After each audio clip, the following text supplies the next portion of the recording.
This is our class website for PhotoII. So if you click on the link in the Google Classroom, it will take you to just this website that has all kinds of student examples that I've put together, and each year I try and add to it based on what students are doing.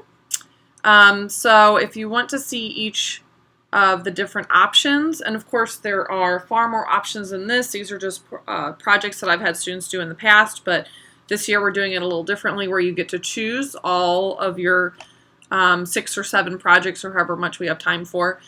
Each of you will do an artist parody project. You can see some examples here. That's where you take a famous work from a photographer and then try and recreate it using your own models, your own means, your own props. It doesn't have to match exactly, but it needs to reference it close enough that someone that is familiar with that work of art would be able to see the connection between your piece and theirs. So this is sort of a smaller scale project to get us started this semester. So you'll need to take 20 pictures in all, and then you're just going to be turning in 2 of your favorites, along with the original inspiration picture and then your picture. So you can see the original and then the student example, and how she has 2 that are in that same artist style.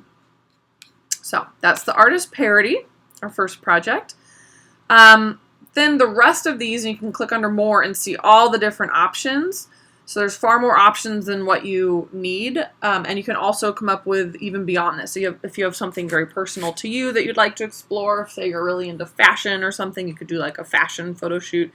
So I've had students branch off and do like food photography if they're a really good cook, or they're in Chef Dalton's class and they want to try and combine things that they're doing in different classes. I'm totally fine with that. So like abstract photography is an idea. My internet's going kind of slow today, so you can see you can get really close to things and abstract. The idea is to try and take away the context of what your image is of, and making things abstract in photography is a unique challenge. Whereas with painting, you can just kind of put random strokes on the page. With photography, you have to be a little bit more creative with where you're going to find your abstract material. You have to physically take a picture of something and then distort it either with Photoshop or again by cropping really close.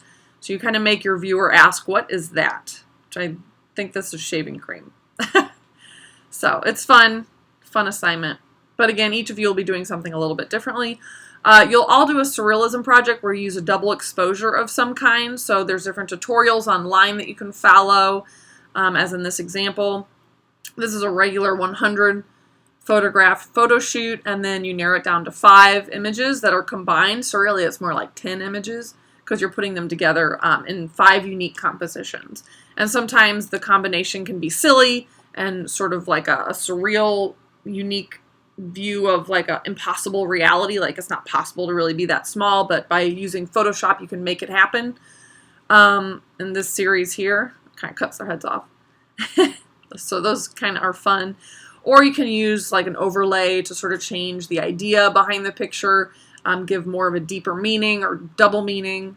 So it tends to get a little bit more conceptual as you mix more photographs together. So Photoshop definitely lets you do this. There's even, apps on your phone that will let you do that.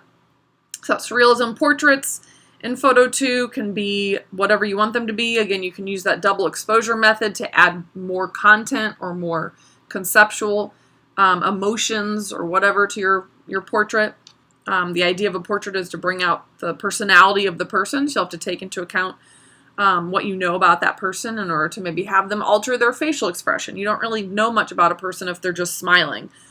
So think about having them make a funny face or doing something that's a little bit more personal to them, or capturing them in unique contexts, unique environments, using rule of thirds and Photoshop. Okay, you can see here there's a whole bunch more. I'm not going to go through all of them, but there's Andy Goldsworthy. It's like a nature project. Still life is just objects.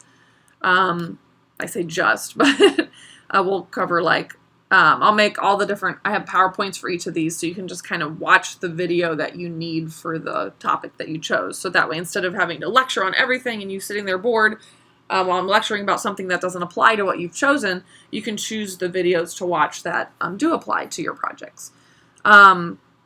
So again, these are the topics that I'm going to make videos about, but if you have any other ideas, you can shoot me an email and I can have time to put together something for you. And then maybe add some more topics to this list. There's really no end to what you can do in Photo II.